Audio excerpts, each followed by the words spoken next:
Hello everyone, welcome to another episode of Thai Talks.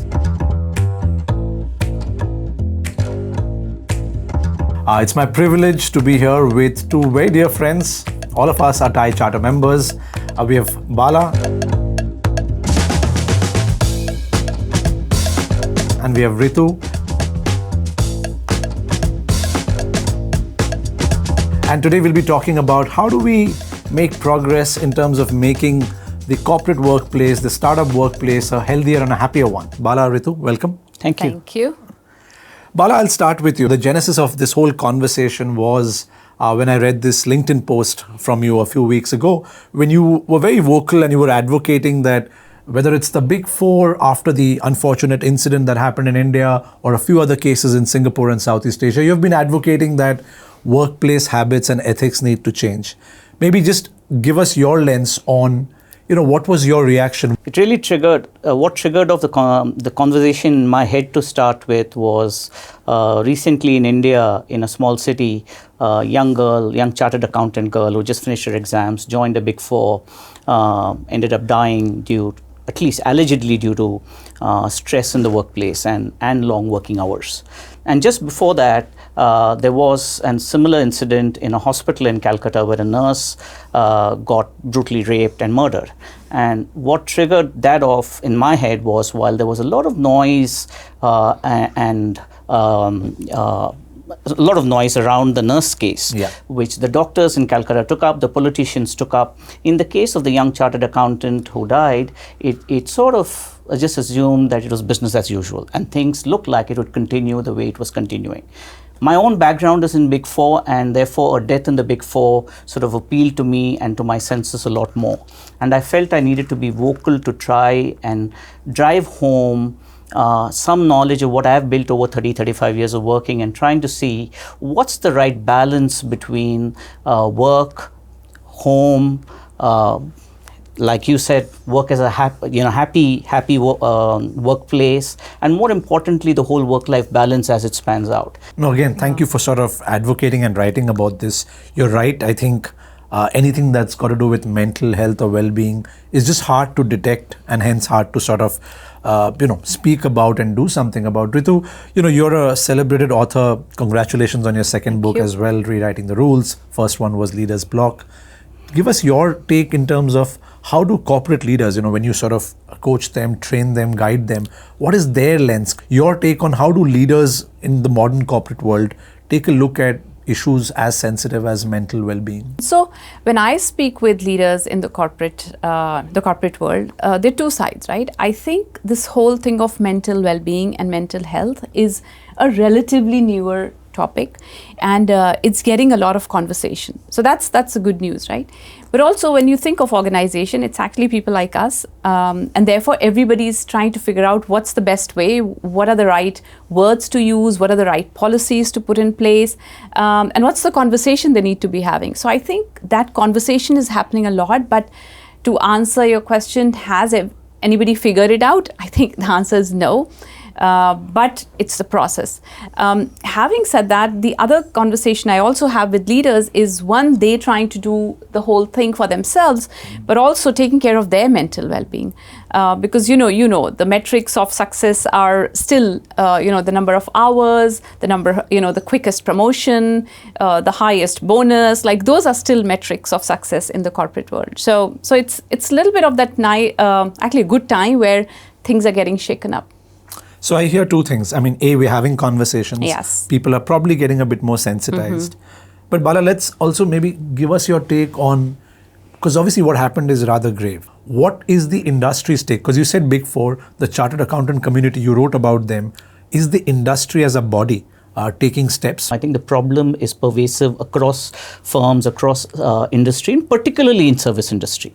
I think outside of service industry, it's there, but it's not as pervasive as in the service industry. The real problem is today, in the last 10 years, services industries have grown far more in proportion as compared to more traditional industries. I think there are two things you've got to think about here.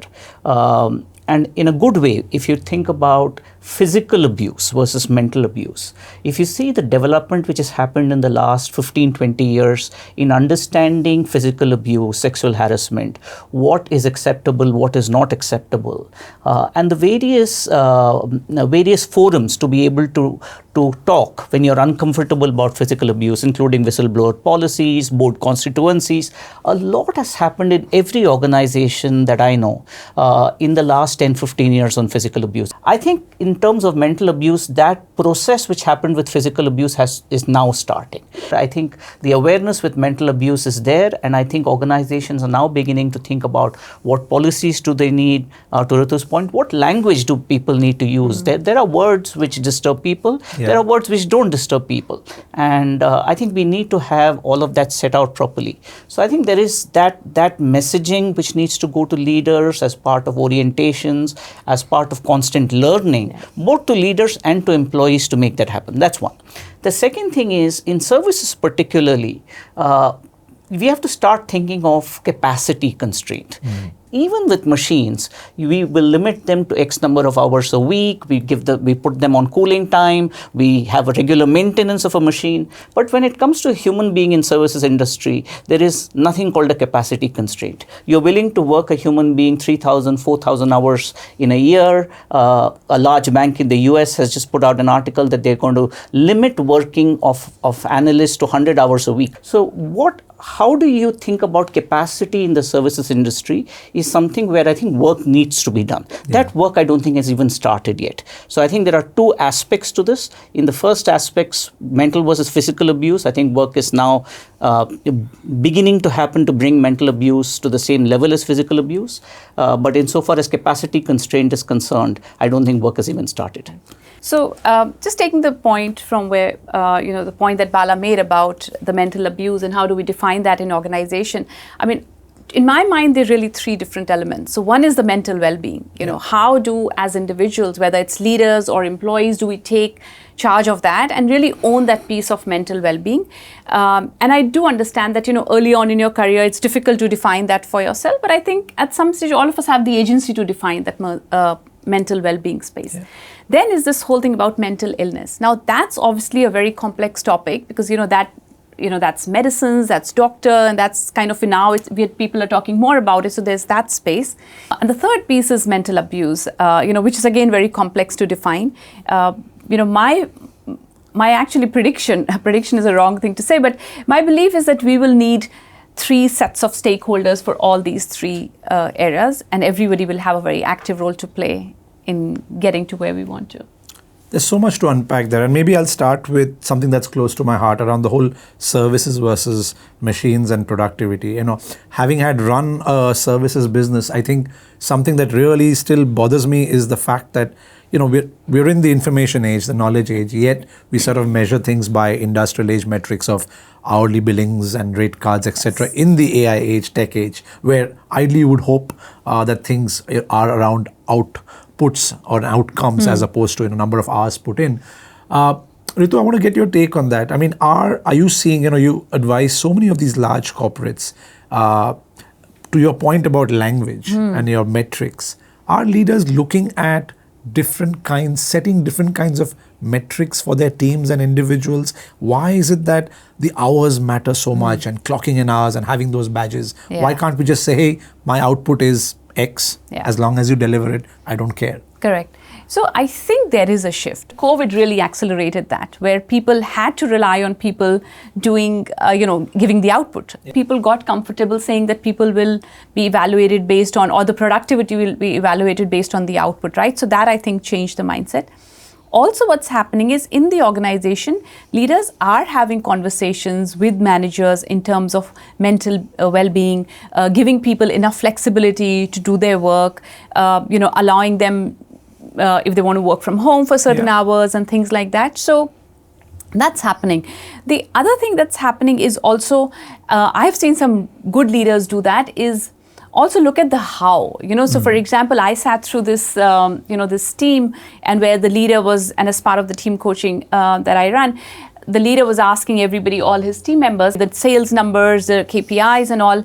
But then he very interestingly asked this question, said that, okay, you achieved this, but how did your team achieve it?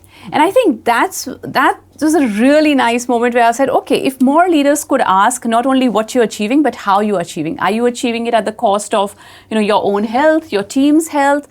Did you collaborate enough with other people? So I think those kind of conversations are happening, and it's very heartening to see. Bala, in terms of, you spoke about how in the last maybe 2 or 3 decades, corporates are sort of, looking at beyond profitability or productivity metrics. They're looking at climate related, ESG related, governance related metrics. How does that happen in the case of a healthier, happier workplace or mental abuse? Are there industry bodies that need to make an outside-in push? So, in the absence of a uniform code, the only way you can deal with this, in my mind, is through compliance. Why does Singapore have zero tolerance for drugs? And you know that it's zero tolerance, and you know what is the consequence of that. And as long as there is a correlation between cause and effect, and there is a compliance which is able to see the result of that, we will get to that point. Now, why has it happened in things like climate control, physical abuse, as I said earlier? In many areas, it's now become part of, let's say, an ESG compliance group. There is an ESG report which an organization prepares. That is then checked by auditors or whoever are the certificate holders, who basically see whether the organization has emitted X number of carbon or whatever, and if it has, what has it done to mitigate that? So you need to have a similar thing with mental health as well. Is you need to bring it into the agenda. I would actually think it's as important of the ESG agenda as climate or anything else. And you bring it to the ESG agenda, then the board, the senior management, the CEO is held accountable, because there is then a compliance which checks whether the organization is following the policies as part of the ESG agenda, and therefore the process will follow the policy. So both Ritu and you used the term owning it, right? Clearly, in any sort of change management, there's got to be accountability and ownership. Ritu, you spoke about individuals owning it. Bala, you spoke about, the leadership. Where does the buck stop, and who needs to take the first step? I think boards definitely have to take the responsibility to make sure that the agenda is set. They're not setting the agenda, but they've got to make sure that the agenda is set. The CEO and the senior leadership will have to make sure that the process is there, the policy is there, and the senior you'll have to bring it into trainings, you'll have to bring it into orientations. As I said earlier, people will have to know what is the cause and effect of this.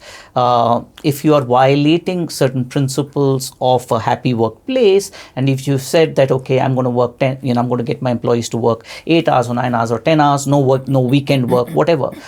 And if you did get somebody to work on a weekend, it's not that you can't. You must then know what is the consequence of that. In the olden days, which I don't think exists even today, when I started my life as an accountant, if I worked on a Sunday, I would get something called a compensatory off, which meant that I would take one additional day off to compensate for coming on a Sunday. And this was 35 years ago. Somehow that practice disappeared, right? Because everybody said, oh, we are happy working X number. Nobody was happy. But to Ritu's point, people saw the correlation between working hard, promotions, bonuses, and salary increments. And increasingly in the last 10 years, job retention. I think that correlation needs to go away, and people must be rewarded for doing their work within whatever is the deliverable, as you rightly said, or within what is normal working hours. And if people wanted to exceed that, occasionally there is an emergency, there is a deliverable which has to be met. I'm not saying that people should not work, they should work, but you must compensate them by asking them to take some time off for doing that. I think that cause and effect becomes, in my mind, responsibility of the entire organization, starting from the board, coming up to the employee themselves. Ritu, that particular point on employees being able to say no, I suppose easier said than done, because it's my first job. I'm worried about, and again, the case we started talking about is also a case of a young new employee, right? I'm sure there's a lot weighing on her mind. What sort of environmental parameters are you seeing where organizations are setting in terms of their cultural boundaries? Again, picking up what Bala said is, one is the number of hours, right? And the reason we use number of hours, because that's the simple way to measure, like very easy to measure, right? Sure. You know how much a person is putting in. So that's one part of this whole mental well-being or mental illness or whatever, or mental abuse, that, and that's an easy to measure. Yeah. Even if the person is there working only 6 hours or 8 hours, but how is that person feeling during those 8 hours, right? Because that really drives the mental wellness, or lack of it, then illness, right? And that has a lot to do, one, with the immediate managers, because we may talk about the board and the CEOs and all that is great, but ultimately what the employee feels, or for them, the buck stops at their immediate manager. The company may have the best culture, but if they've got a not so great manager, the culture doesn't matter, because that manager is really driving the culture, right? So to your point, first is the manager, immediate manager, and therefore I think the organizations really need to spend a lot of time and resources in making these managers aware and equipped. Earlier, managers become a manager because they do their job very well. Now they're leading people, but they don't have the the competence even to do this, right? And they need to be taught. And therefore then resources need to be spent in educating them, giving them the language, giving them the vocabulary, telling them the symptoms. And also sharing if they go through it too, because managers also struggle. And then the leaders, when leaders come out and share their own stories, I think they have no idea how much it affects or impacts the employee who's just started off, right? If a leader comes out and say, listen, when I started off, of course, this, you're going to be very tempted to do this, but do take care of your health. Otherwise, you'll hit a burnout, or I hit a burnout, and it's absolutely fine to take care of your mental. Like, those conversations are going to be really effective because you're normalizing it. Yeah. Those conversations need to happen much more than what they're happening. Any town halls, any CEO message, they need to start putting the mental well-being as part of that agenda. No, I think in all your points, what's coming out is having these healthy conversations about the hows, about the narratives. In fact, Bala, this reminds me, in your post, you had that famous dialogue from Amitabh Bachchan's movie Pink about, no being a complete sentence. And maybe help explain that in the context of, you said when you started work, things were different. And I think something that even I've been guilty of, and I think many of us are, where we say, during our times, life was so hard and I had to struggle. Even if that may be true, I'm not sure why subsequent generations have to go through it. What was your take on that dialogue? How should companies look at that? No being no. No, I think it comes back, as you rightly said, to muscle memory, and all of us have muscle memory of when we started our lives. And when we started our lives, very ironically, the same amount of technology and productivity tools which are available today were not available to us. Somewhere along in this last 15, 20 years, I think the mechanization of the labor force has gone to a level where that interface between leader, manager and employee has somehow got lost. I think we've gone into this whole YouTube generation where people have lost that personal connectivity between people. When we started work, we did work long hours, but I would remember my leader asking me how I was feeling, when I came into work in the morning. I don't think that conversation happens today because people are preoccupied with technology in its fullest sense. Coming back to the example of no, I think that is, and that comes from this movie Pink, which Amitabh Bachchan is a lawyer, and it basically says there's a physical abuse angle to it. When somebody says no, it means no. So consent becomes important in any physical relationship. If consent is important in a physical relationship, it needs to be important in a mental relationship. And that ability to say yes or no, being asked that question, or being able to gauge somebody's feeling of whether the person is able to take on that work or not, becomes very important. So I think most leaders don't have the muscle memory of this. The last 15, 20 years have not enabled them to do this. And I think the younger generation wants this. They want their voice to be heard. They want their feelings to be understood, their emotions to be understood. Though they're probably looking into a YouTube video, but at the end of it, the stress levels are in the system.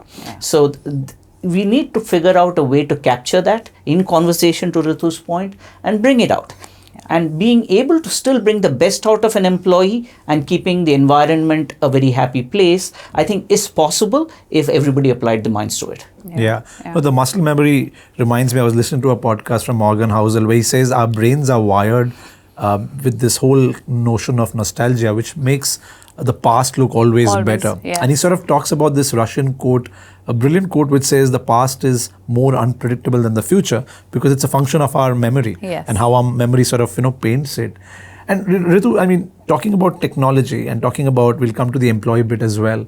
I keep reading in the Straits Times and other business magazines about companies using various mental health platforms and tools. Are you seeing good use cases, whether they're being able to detect or facilitate these conversations around how people are feeling? What's the role of technology in sort of detecting and managing this process in the workplace? Yeah. You're right. There's so much is mushroomed around mental wellness, and which is a good thing. The more we see, the more we become familiar. Organizations are still kind of scouting around to see what's working, what's not working, what's the best way to do. Maybe they'll try something for a month. They'll invite somebody for another talk. So all that is happening. They are creating more forums or more, focus groups where people can have more, conversations. They're giving them more resources. So for example, some of my clients I've seen is that, okay, what is mental wellness? But then what are symptoms that kind of can lead to a little bit more serious thing, right? Like, are you constantly, and they give people like a checklist. Like I've seen sometimes people even having checklists. Are you continuously fatigued? Do you don't feel like getting up in the morning and things like that, right? And if that continues for over a period of time, then there's something needs to be done because that's not right. So I think that, again, going back to what Bala said about physical, abuse or physical assault, it's easy because you can see it and it's physical. Yeah. Mental is because we don't know the symptoms much, or even if we know, we've not talked about it, right? Like if somebody says, I'm just not feeling correct, like or if I'm not feeling well, like we don't know what that really means. No, makes a lot of sense because you can't see it, but probably the cut goes far deeper and, Absolutely. It probably leads to something. Switching gears, we're obviously seeing a lot of news and noise around return to office, right? It's a full-on. Again, tying back, Bala, to muscle memory, I can imagine leaders, again, without being ageist, leaders likely to be more senior folks who are probably used to, working together. Like you said, for someone to be able to ask you in the morning at the water cooler, how are you doing? You've got to be together, right? Maybe harder on WhatsApp. Your take, Bala, is return to office complete? That's the model of the future. Can there be hybrid, or can certain industries in the services world exist remote? So my personal view, and I might be a little controversial here, is I think working from office is a good thing. And I think the networking benefits are humongous, often not fully understood. But more importantly, it's not just the networking benefits. There is in a very Indian way, I call it the Guru Siksha Parampara. You learn from your leader. I honestly believe I'm successful in my professional career because I watched and observed what other successful leaders in my organizations did. You cannot achieve that if you're working remotely. MBA schools don't teach you that. Classroom modeling doesn't teach you that. A lot of our success in our work life is about interpersonal relationships. And I think that is best achieved when you come to work, whether it's water cooler chats, having lunch with someone, chatting with someone about, what resulted in success becomes important. So I'm a great believer in return to work. Now, is a hybrid model workable? I think a hybrid model is workable, where you could get to work maybe 3-4 days a week, work 1-2 days from outside work. Because it is becoming more and more complicated in many cities to get to work. Yeah. My daughter lives in New York.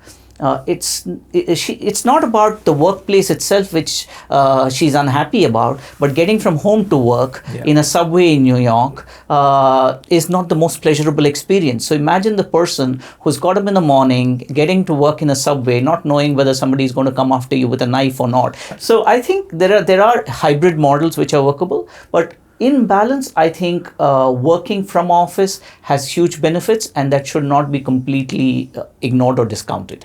Ritu, where do you stand? Hybrid, I think, because I I do agree in terms of, the benefits of being in workplace.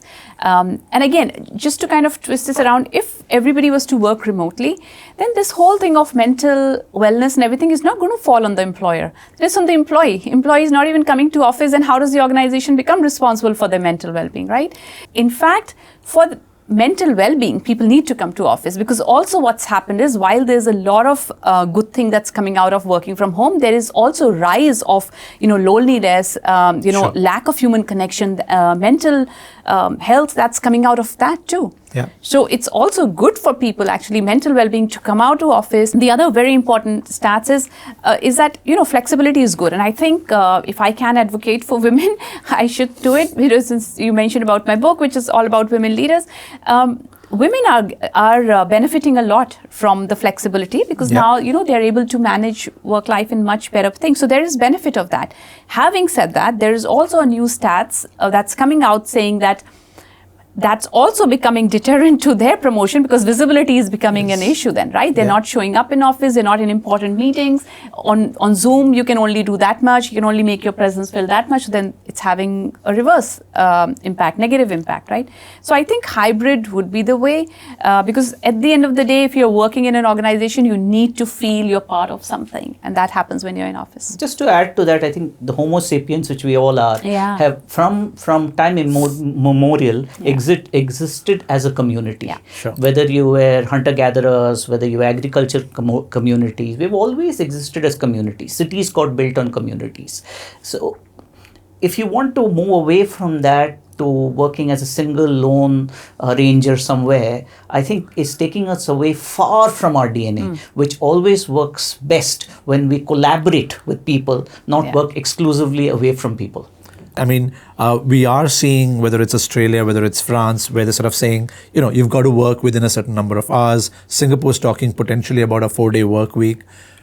Ritu, your take on regulation, is 3-4-day work, is it likely to happen in modern society, given we're so sort of engaged with just the definition of concept of work in our Yeah. life? Your take on that? So my take on that is, it's interesting because, it's a developed nation. Maybe developed nation had reached that stage where they can define where people are in, quite satisfied with where they are. They have, there is the quality of life, the contentment, all of that is thing. But then there is a big part of the world which is developing, where people want to work because they want to see the progress that they're seeing developed nation make. If somebody in India is working and they know their aspiration is to get to a good college, or is to aspirations to have a good life for themselves or for the next generation, they're going to work 4 days and even 5 days a week, right? Sure. For them, regulation is not going to make sense, and in place like India, it will not make sense because people are always aspiring to get ahead. So my take on that is, it's an interesting concept. It might work in certain nations who've reached a certain level, but I think a big part of the world will continue, and also entrepreneurs. I don't think so any entrepreneur would ever agree to say, I'm only going to work 3 hours a day. Right. So even France and Australia can do that, but all the startups coming out of those places, I doubt if they're doing just 3 days or 4 days a week. Fair. I agree with that, and I think I can add an economic angle to what Ritu said. I think it's exactly right.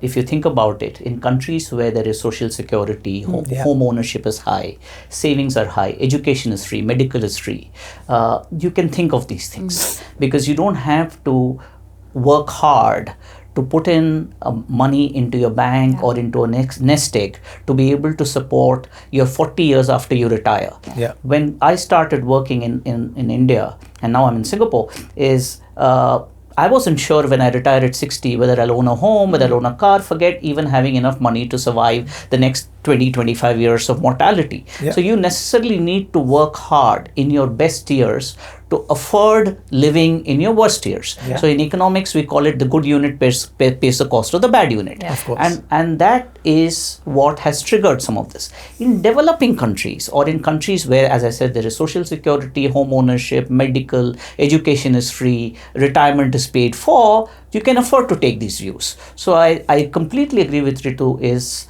the world is split, and we are looking at a few examples and they are much smaller in population numbers. The bigger population exists in India, Indonesia, China, Africa, where none of what I said exists. So people will have to work for generations before we get to a Scandinavia or an Australia or a New Zealand. Thank you so much for bringing all of this into perspective. As we sort of conclude this episode, there are 4 or 5 things that I sort of take away. I think I love the concept that this has to be owned by someone, right from the CEO, the leadership, the board, sort of making sure it's part of the agenda, and to Ritu's point, even right to the employee. The cultural boundaries are very important, where employees need to feel safe that they can say no.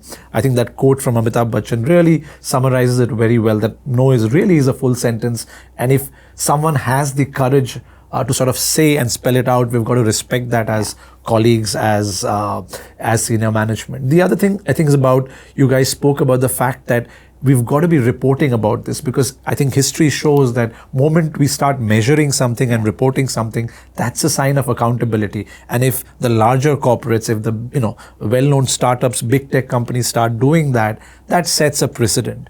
To me, the third thing I think is about, I think technology is important.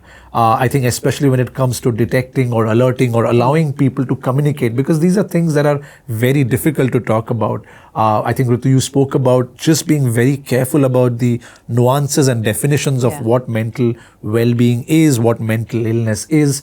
And I think Bala's point about muscle memory, I think that's critical. As leaders, we can't fall back on nostalgic memories to say, this is how it was and this is how hence it should be. We've got to take a progressive lens, and I think the onus is on us leaders to sort of set the right boundaries and set the right examples.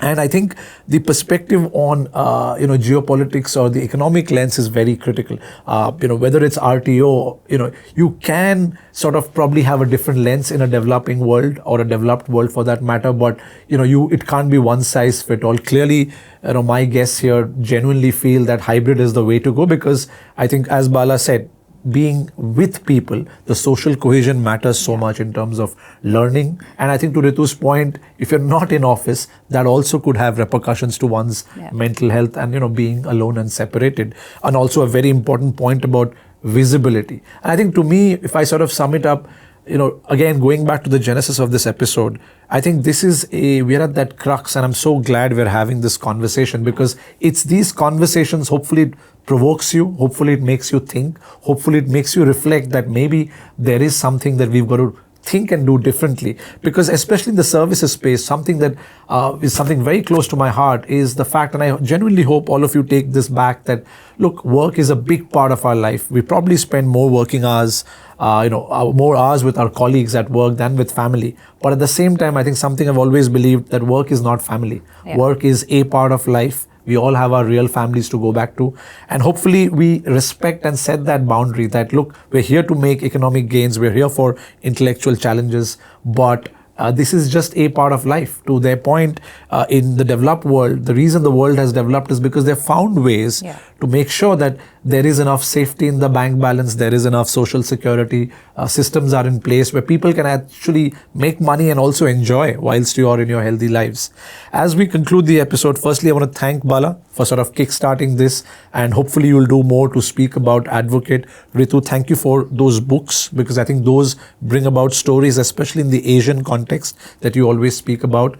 One last concluding thought from each of you, one suggestion, one tip to any leader who's watching this. One tip, just be aware of the environment or the people who work for you. Watch their faces, watch their reactions. There are lots of signals that people will give. If leaders don't have the ability to capture those emotions, then they should get some training in that. I think there is a science to it, and as we learn other sciences, this is a science which needs to be learned as well. For me, it's going to be walk the talk. Leaders need to really live that. Show what mental well-being looks like in action, and therefore then people looking up to them can follow it. Whether it's leaving on time, whether it's taking care of your health, taking those vacations, keeping fit, eating well, like all those are part of mental well-being, right? So if they can walk the talk, that's going to be the most effective. Awesome. Be aware, reflect, have the talk and walk the talk. This is Prantik for TIE Talks. Please keep watching. Hope you like it. Please do share this and, share your comments, and most importantly, share this with your colleagues. Hopefully, watch this together to, kickstart a meaningful conversation in your workplace. Thank you so much.